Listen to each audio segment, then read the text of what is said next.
Abracadabra means I create as I speak. So it's I create as I speak. It came to pass as it was spoken. So I believe that we should be able to have an idea and create it and not wait 1 to 3 years, which it takes a patent and wait and pay $20K. Well, I looked at blockchain and I'm like, oh my gosh, if we take an idea and put it on chain, it creates a timestamp and it's immutable, which means nobody can ever change the smart contract, even the creator. And so I'm like, whoa, what if we took books, ideas, logos, and we literally turn them into smart contracts? Yeah. I stamp it on the blockchain. It's my timestamp. It's then marked and can never be taken off. No. And if anyone ever tries to do it again, I have the blockchain proof that says I did that book in 2023. Yes. But here's the thing. I'll coach people to the level that they want. If there's hungry people, I'll tell you what, you want extra coaching and mentoring, I'm going to lay into you. USA Today bestseller author. He's a CEO of multiple companies, one being Igniting Souls and the other Blockchain Life. And he specializes in helping entrepreneurs and leaders leverage their intellectual property using blockchain technology, which is something we're going to speak about today. He's a speaker and he teaches entrepreneurship and digital marketing at Cedarville University. Kary is definitely a very close friend. We have a lot in common. And our journeys actually have a very similar foundation in that we were both in Built to Lead, yes, which is an executive leadership program. And we shared a coach that kicked our butt and helped us kind of become who we became. That's right. And truth teller. A truth teller. Yeah. So I want to start there. And so first, welcome. Yes. I'm excited to have you here today. And I want you just to kind of just give us a little highlight of the story, your go backwards, bring us up to like where you are today, and kind of talk about how Built to Lead was sort of a catalyst for you to like launch yourself as who you are today. So I started out meeting Chet when I was his kid's youth pastor. And that was the year 2001. So, I mean, I was brand spanking new. I had just celebrated my 1-year anniversary. And here I was in this church, and you know how Chet kind of knows people, like he can see through people. Man, I think he just said, hey, we should meet. And, you know, we started to meet, and he's like, look, man, you need a lot of work. Yeah, I mean, he's just straight up. And he said, I'll coach you for free because you're a pastor. And this was just when he was starting to go and leave his job. So I think the pastors became one of his first, quote, clients. And, man, everything he was sharing, I was like writing it down. And I thought, man, this guy's totally different. Because, you know, in our world, well, Chet cusses. And so in our world, that was, what? You know, like here he was unafraid of anything. If he wanted to wear jeans and a T-shirt, he'd do it. If he wanted to cuss, he'd cuss. Like there was no masks or pretense. And now looking back, Chet, I remember a lot of times in the beginning with Chet, I'd say, now just between us. And then I would go into something. And finally, I remember one of them early on, he's like, why are you saying that? And, you know, like searing truth. But at that point, I kind of had like this life and this life. Like this life was the pastor, which is awesome. But then I had this like entrepreneur thing in me that I didn't even know at the time. Wow. And so he got me interested in my first writing of my book, because we both read this magazine called Relevant Magazine. And I just remember him constantly just calling me out and being like, you're scared, you know? And it all culminated because I had some mild success where I wrote book 1, 2, 3, 4, did my doctorate. I had some mild success, and I'll never forget the day that it was in 2011. No, it's 2012. 2012, it's in May. Everything's cool. I get a random call from Chet, and I'm at the church, and I'm like, oh, I better step outside for this one. So I pick up the phone, and he said, oh, I saw you online. You just got back from speaking, traveling. And I said, yep. He's like, is is the church cool with that? I said, oh yeah, Rick knows, everything's cool. He's like, is your wife cool with it? Yep. He's like, is God cool with it? And I'm like, what are you talking about? And he's like, I think you're full of crap. Except, he said other words.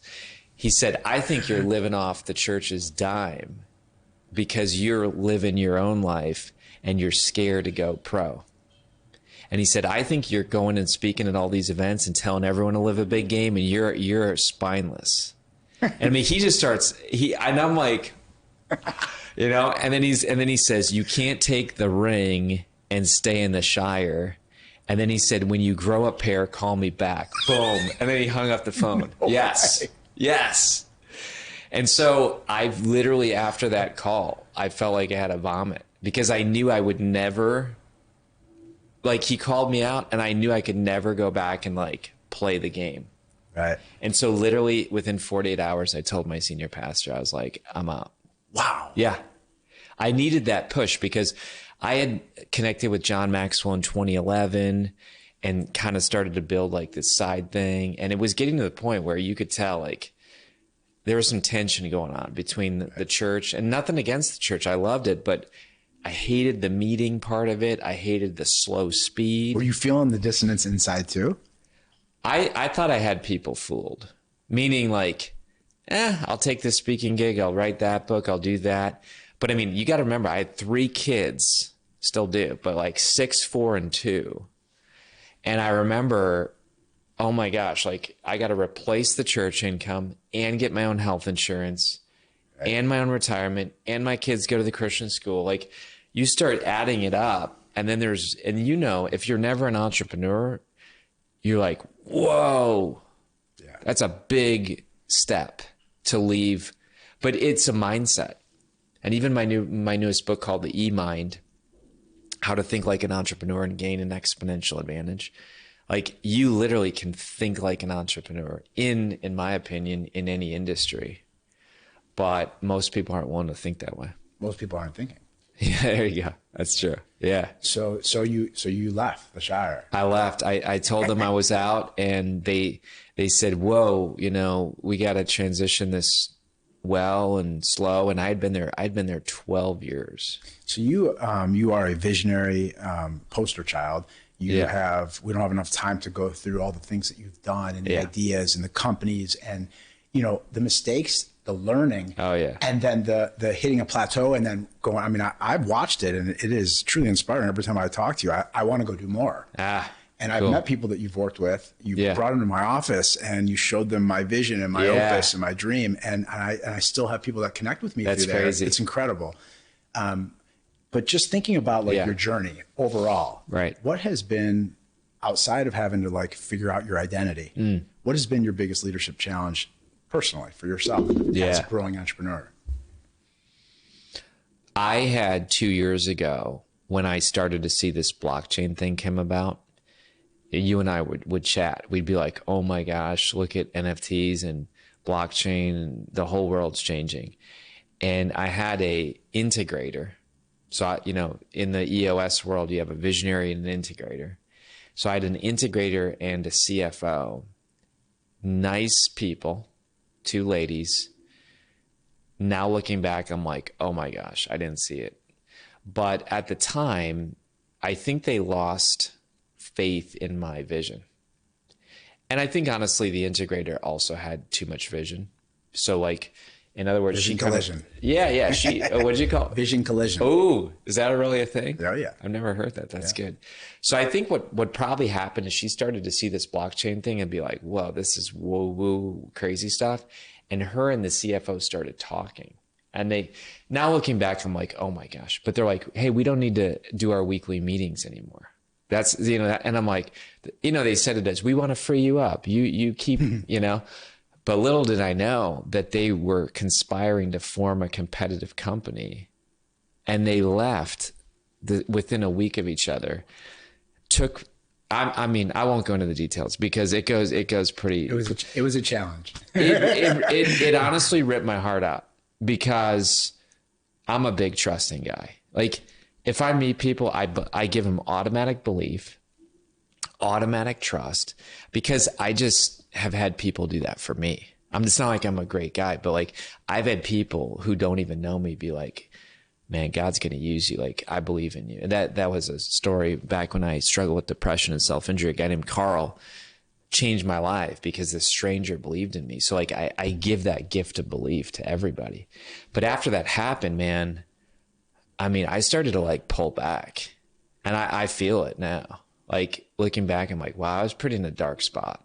It's interesting though, because that characteristic, I have that too. You believe in trust? I always try, and my employees, everyone. Yeah. And it's always served me really well. And people used to come and employees would ask to borrow money. Wow. And I would give them, loans. I want to help them. I would trust them. Yeah. And occasionally you get screwed over. Yeah. And people would get so mad at me. Like, why do you let people take advantage of you? But I always thought, I'm not going to change who I am. Interesting. Because of you. Interesting. You know what I mean? Yeah. Like, I am who I am. Yeah. I know who I am. I want to be this way. It has served me well. And occasionally, of course, you're going to get popped. Yeah. But who doesn't get popped? Yeah. Yeah. And what's the alternative? You view everyone as a threat, and you don't trust them. You're skeptical. It's the worldview. It all is rooted in your belief system, because people who've been screwed over, now they'll say, and you'll hear them say things like, I don't trust until they prove themselves, or until they've earned it. I know people like that. And look, everyone is rooted in their own way of. We're all very complicated. We're in depths of like complexities. That's true. But everyone has either a worldview that they have authored, and they know what they believe, and they know why they believe it, and they can change it. Yeah, because they can be deliberate, or they can just be stuck in the way I believe, and you have to earn your trust, and that's how they always are. But the Built to Lead way is leaders trust first, and they have to trust first. Yeah. Oh yeah, and I mean, you and I love quotes. I think it was Pascal who said, "I give you the gift of these 4 words: I believe in you." Right. Belief is huge. Leaders are believers. People buy belief before they buy you. The Johnny Cash walk the line. I don't believe you. I mean, all that Built to Lead stuff. But, I know this you're interviewing me, but I just got to tell you, I'm proud of you, man, because I've seen your journey, and I mean, you've made amazing leaps. And like you said, I brought people to you over 10 years ago when they came to town.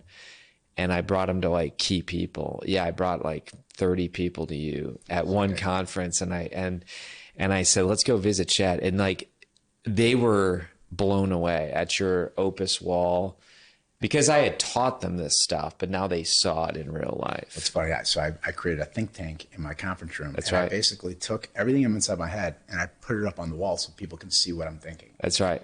And I'll never forget when I went into our friend Brett Kaufman's building. I walked into his Opus. Opus is the labor of love. It's the big dream in life. And I remember walking in and going, oh my gosh, like I've talked to this guy, and now I see his world, and I'm like walking into it. He like manifested the physical space. Unbelievable. Yeah. And now he's doing it in the city. It's so great. And it's just like, it's the power of a leader. Clarity.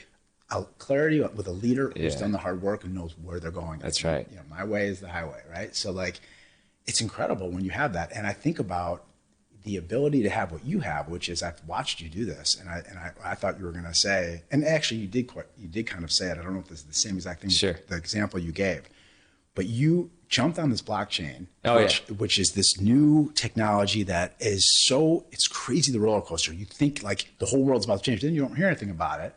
And then all of a sudden there's a spike. And then if you're in the world, it's great. But if you're not in the world, you never hear a word about it. Yeah. But it's going to change everything. It already is changing everything. It is. And you shifted your entire business. That's right. You created another business. Yeah. Blockchain Life. Yeah. And you came over to my house. You were so excited. And you got me all jacked up about it. That's true. But I remember saying to you, excuse me, what happened to your business? Yeah. You're like, I'm changing gears. Yeah. And I was like, what did your team think? And you like, it blew up my team. Is that the same example of what you're saying? That's the story? Okay. Man, I had a big team. I bet you I want to say, and this includes solid independent contractors. I bet you I had 12 people leave me in 8 weeks. I remember that. And again, I'm a small company. So that's like probably 2/3 of the team. Right. And it's not that, I don't know like what it was. It was probably my vision outpaced them. And maybe I'll own it, and you probably struggle with this too, but you see it, you latch on, you start reading and podcast, and then you're probably like 5 laps too far. So what I did, Chad, is I changed even books. So I looked at books, and you and I both hung out with Strategic Coach. Dan Sullivan's very much into IP. So because that IP thing, he kept saying, I'm like, you know what? Books are IP. Explain IP for people. Intellectual property. So intellectual property, this is some cool statistics. In 1975, which I was born in 76. 75. So the year you were born, the S&P 500, the most assets, only 17% were intangible, meaning that 83% of the assets of the S&P 500, all the companies, were brick and mortar, land, equipment. They were physical. Yeah. Yeah. 2020. Okay. So now you go to 2020, only 10%. So 90% of the S&P 500 is in IP. So that means like my smartphone right here, my Apple, there's nothing wrong with the parts and pieces, but anyone can reproduce that. The 90% of the value of the phone is actually in all the IP. But my design, my logo. Yeah, the patents, all this stuff. And so then if that's true, which it is, then protecting the IP becomes one of the most important things that any company can do. Because otherwise you have piracy, theft, counterfeit. Well, guess what? To protect your IP with patents, trademarks, copyrights, and trade secrets, crazy money. Right. So I just literally got Easy IP patented because I'm not against patents, but you should only use it like for the big dog. Mm-hmm. $30,000 to patent Easy IP. 4 rejections. Every time they reject it, another 4K. Another 4K. Like I'm telling you, it's like a racket. Oh my gosh. So, but I knew I needed to protect it because otherwise anyone can just go out and be like, oh, we'll just copy, Uber or DoorDash, or like you lose everything. Right. So I thought there's got to be a way, because all IP is based on timing. So this is where you'll geek out in a second about blockchain, because you know blockchain. So think about it. The way that you would protect IP would be like, we filed the patent before you did. You know what I'm saying? That's right. How the game plays. Sure. Well, now, by the way, the word abracadabra means I create as I speak.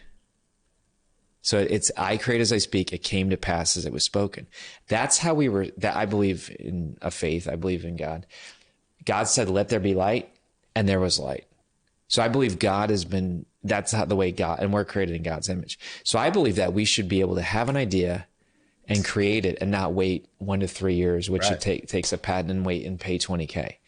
Well, I looked at blockchain and I'm like, oh my gosh, if we take an idea and put it on chain, it creates a timestamp and it creates it's immutable, which means nobody can ever change the smart contract, even the creator. And yet every device in the world can see it because it's a global distributed ledger. And so I'm like, whoa, what if we took books, ideas, logos, and we literally turned them into smart contracts and created them into a physical asset to a digital asset, which an NFT is a one of one, and you can transfer the digital asset. So I write a book. Yeah. I stamp it on the blockchain. Yeah. It's my time. It's then marked and can never be taken off. No. And if anyone ever tries to do it again, I have the blockchain proof that says I did that book in 2023. Yes. Right. And not even, 2023, December 5th. 5:55 p.m. and 27 seconds. Like even patents don't go down to seconds. Right. So it's not to replace patents, but it's, anytime in the world there's friction, Uber, taxis, like hail a taxi, that sounds so lame these days. All I did was combine QR codes with blockchain, with, smart contracts. And like, all I did was put technologies together and then put it into a simple process. And so people can come to you now and they can say, hey, help me protect my IP. And so what's so interesting about this is that, you talk about a visionary, you're outpacing. Yeah. Of course, as a visionary, that's the problem for visionaries, is they're outpacing their teams, and you got to pull people in with you.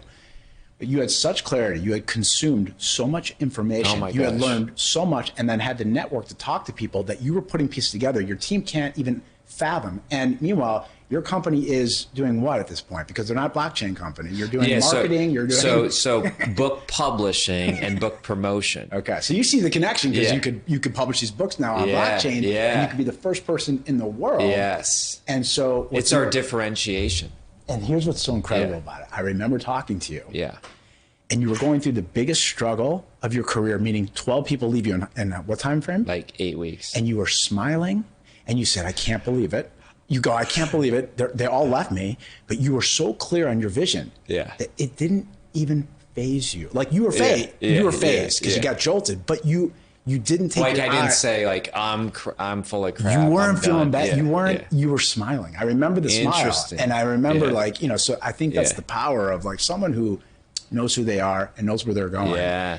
Everything else becomes noise. Yeah. Sometimes it's a boom, but like you were able to like. That's cool. You were able to experience that, and it's so rare because most people will crawl up in a ball and they're in the corner. And yeah. And I mean, I'm glad you caught that because that's the energy I wanted. And entrepreneurs, in the quiet moments, you do like. There's these moments where you're like, "Am I crazy?" Maybe they're, like. Oh, and you're definitely crazy. Yeah. And I think that's what makes it so special and unique is that you embrace that. What's even more incredible is every leader gets the team that he or she deserves. Yeah. And then I remember talking to you when you found Sarah. Oh yeah. Now I have like the best interview. But see, we got to talk about that. Clarity attracts. I say clarity attracts, confusion repels.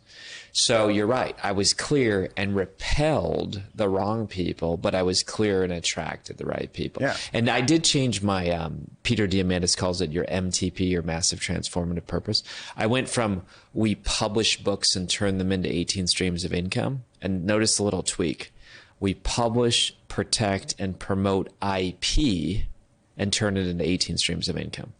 So in other words, I took books and said, yeah, that's mainly what we do, but it's also all intellectual property. And then, we turned it into multiple streams of income. It's incredible how far ahead of just mainstream because most people don't even know what blockchain or NFTs are. Yeah. Or IP even. It's been out. It's been out, but people are so numb. Yeah. And sleepwalking in a way. Yeah. And it's not their fault as much as they are a victim of just the way our society just bombards us with so much distraction and keeps us so focused on things that are not important. Yeah.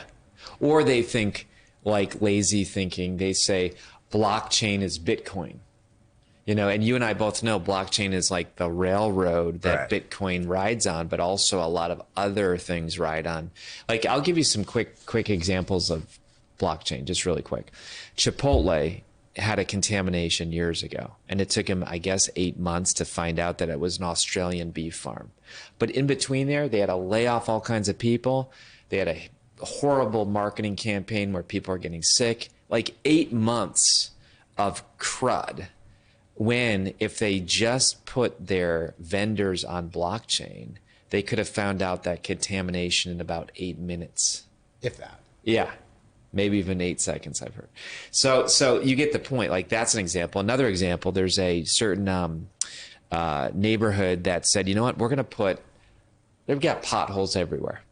So what we're going to do is we're going to put all the tax dollars into a DAO, a decentralized autonomous organization.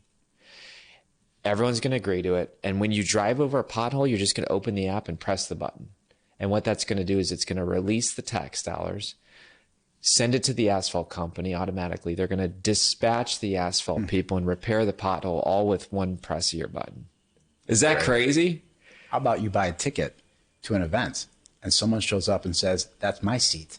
And you pull out your phone and say, no, my ticket's an NFT and it's on blockchain. And and I approve. Yeah, you can't fake it anymore. The scary part about what's happening is that people can say what they want, the whole NFT world with art. And it became this thing. Well, that was like the version 1.0. Right. But everything's becoming digitalized, including money and including, your identity. LinkedIn, you and I both know this. You connected me with her. Lee, what's her name? Where LinkedIn now is basically saying, did you get that degree? You can click it. authentication. Yes. And you'll be able to certify that you were all licenses, all certifications. Yes. Maybe marriage license, maybe vehicle, VIN numbers. For sure.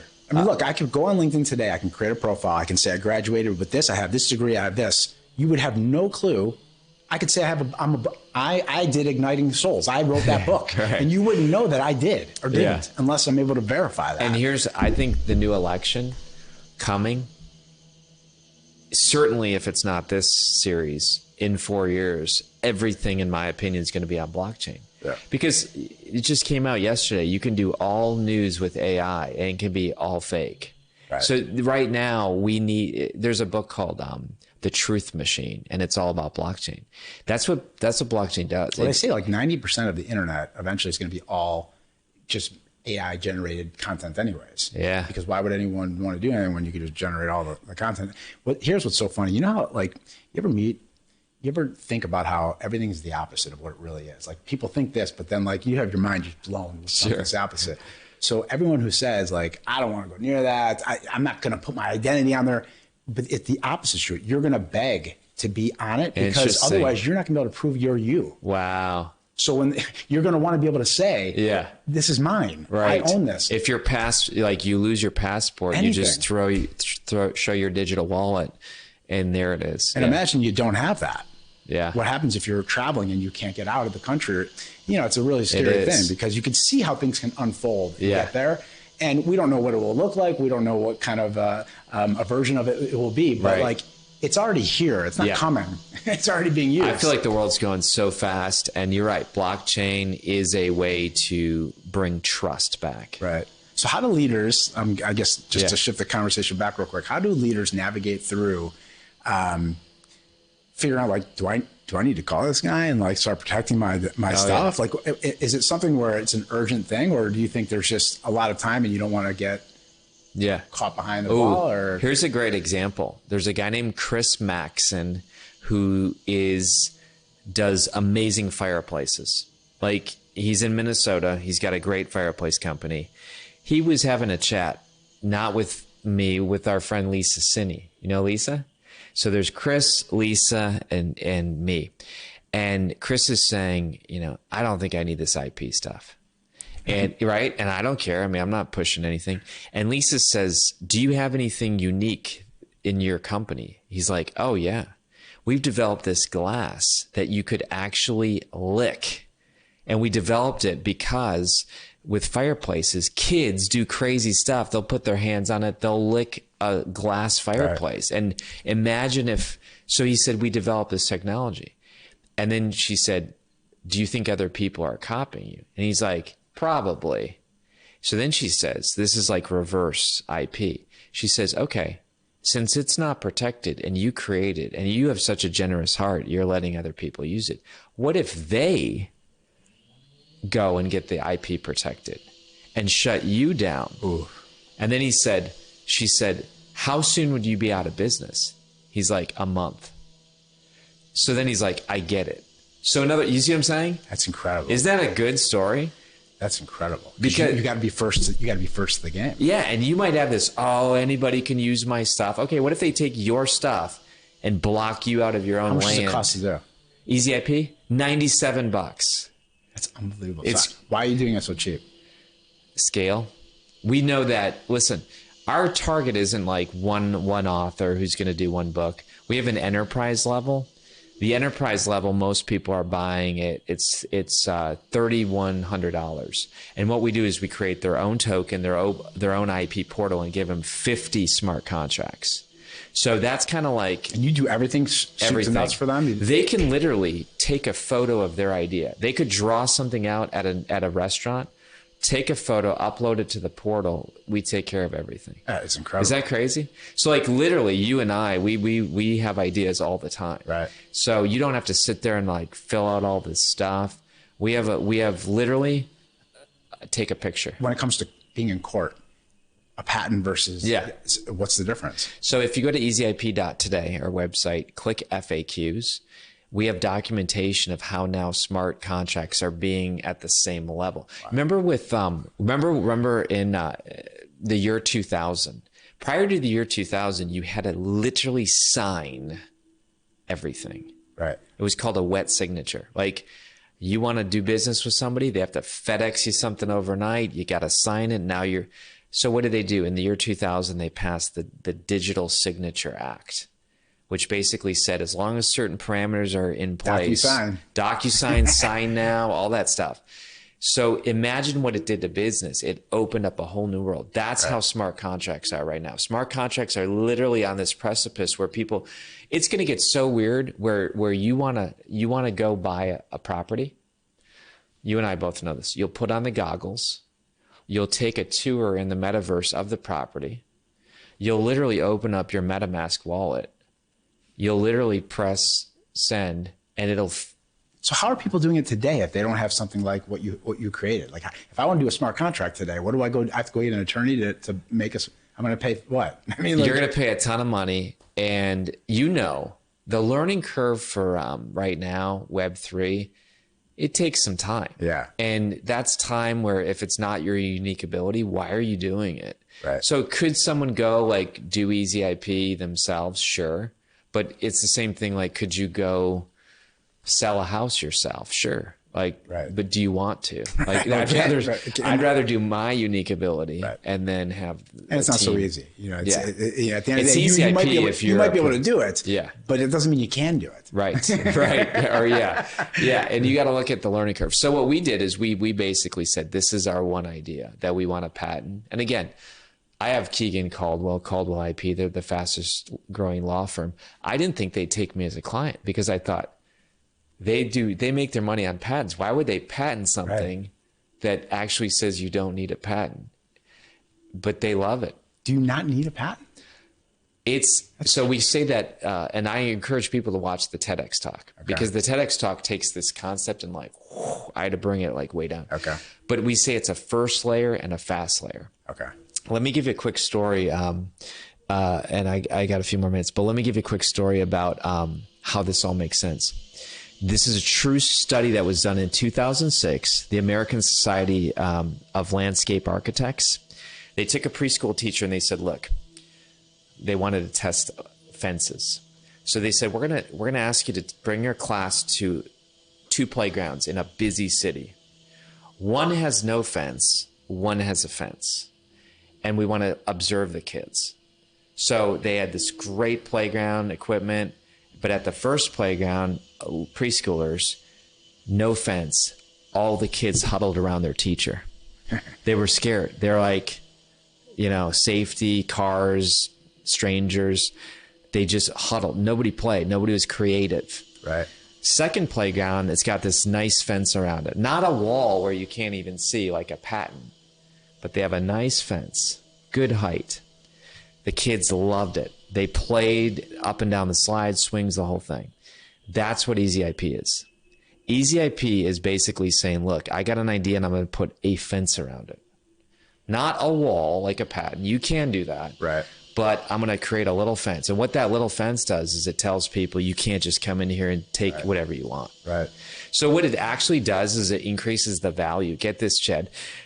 We have a slide now that we've given to people on their slide deck. And look at how fun this would be. Imagine you're at a conference speaking, you're giving away your gold, and everyone in the audience could be a competitor, a vendor, recording you.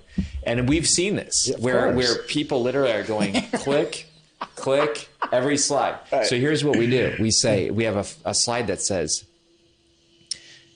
something like, it's a pleasure to be speaking to you today. Feel free to take pictures of all my slides. I know you might anyway. Just know that every single slide has been protected by blockchain technology and smart contracts. Wow. And then it has the QR code right there. And when they click that QR code, it goes right to their IP portal. Wow. Is that crazy? That's really cool. Because what it does is it gives the speaker a ton of confidence. And they say it in a fun way. They're not like, but they're like, so everything is protected by blockchain and punishable by a court of law. Right. Let's begin. That's incredible. And then they just have a ton of fun. Every one of our books, you flip it over. Of course, there's the UPC, and it's got powered by EASIP QR code. Do you coach people when people come to you, or are you just basically process oriented? Like, we're going to put you through the process. Give us all your stuff. We'll go do it. But are people are interested in learning from you, and do you have time to teach people? So we just kicked off we literally created the product, but we call it EASIP Enterprise Coaching Community. It's a Slack channel and it's a monthly Zoom. And I literally go in there and teach them IP hygiene, best practices, how to leverage it. Couple quick clients. Boomer. Do you know Gary Boomer? Remember that name? He was in Coach, but he's got a CPA firm. They do CPA training. So he said, take all of our IP and put it on blockchain. So now he created the Boomer Knowledge Network. Oh, that's great. So before, I tell people there's really 3 phases. It's actually IPO. Identification, protection, and optimization. You first have to identify your IP. Like most people don't even know what it is. Right. Like, oh my gosh, like the way you set up this podcast could technically be IP. Right. Like David's helping you, but you got like this camera, the way you have lights, the way you might have like an intro, outro. Like that's a unique process. So it's IP. So for creators. But creators who are creating outside of a book. But like people, like if you look at what YouTube's doing and if you look at what speakers are doing, is that it's their IP because their content. But how do they protect that? Because if someone else is saying it, do I have a case against you? It's got to be unique. So you and I know Gino Wickman. We know EOS. EOS is actually a very good IP protected company. They take it serious. Right. Disney, Verizon. There's certain companies out there that you get a reputation where you're like, you don't want to mess with them. Right. And actually that's what you want. Right. You want people to be like, wow, they give so much gold, but you don't want to mess with them. Otherwise, you get people. The story is, this is kind of funny, but the story is that in the coaching world, nobody can protect IP because everyone's stolen from each other. Is it stolen or is it, I'm learning? Borrowed? And I don't know how to, my whole thing as a leadership coach, build to lead, strategic coach, EOS, that's all I know. And so I'm talking about things and I always will say Chet or Dan Sullivan or Gino Wickman, but like, everyone does learn it from someone. But listen, you were able to exit Restart and your other company as well, Recovery. Choice Recovery. Why? Because you had unique processes within there. You might have learned something from someone else, but as a whole, you had a unique process. But the coaching world, who's like, I'm stealing his content. Yeah. Is it stealing if I give credit to someone? It's not stealing if you get credit, but here's where if you charge then, that's where you, like, could other people create easy IP? Sure. But where they can't is then to take it and then go out as a seller. Right. You see what I'm talking about? But coaches have a different problem, right? Because they're not giving anything. They're talking about something. Yeah. Teaching something. So it's a little bit of a different.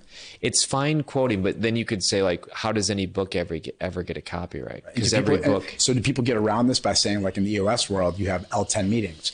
You just don't call it an L10 meeting? I mean, that's because they're protecting the L10. They are protecting brand. the L10 name. And when they use L10, they have a TM or an R if they technically filed.